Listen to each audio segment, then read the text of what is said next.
lifeboat, which is obviously much safer and with all the modern equipment, it gives me an insight into how those Edwardian people with women and children in nightgowns and things, they were out there in a boat not much bigger than this, in the wide Atlantic, with bergs probably even bigger than that, some of them.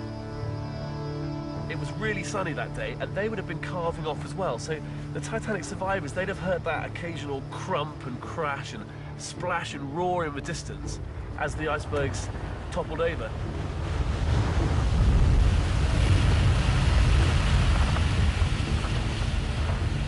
Fourth Officer Boxall, who was the navigating officer on the Titanic, he explained that as soon as the screams had died down of the drowning on the Titanic, he could hear the water on the ice. And he could hear what he called the rumble of the ice. And just out there, I could hear the rumble of the ice. Tim's deep understanding of all the literature, from first-hand testimony to the best scientific research, is what makes his work so unique.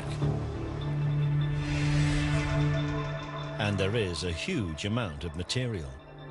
Titanic is, in fact, one of the best documented disasters in history, the subject of massive public inquiries.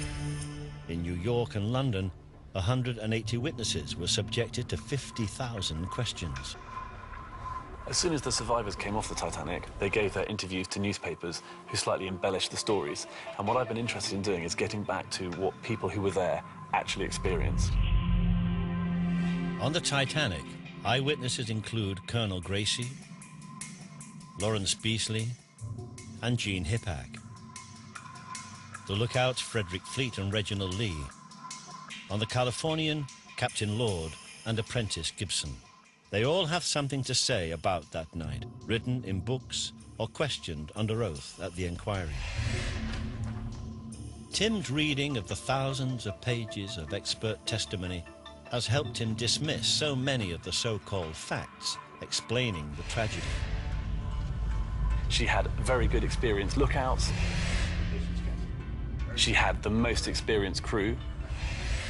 She was, in fact, the best built ship. She could turn on a sixpence, effectively.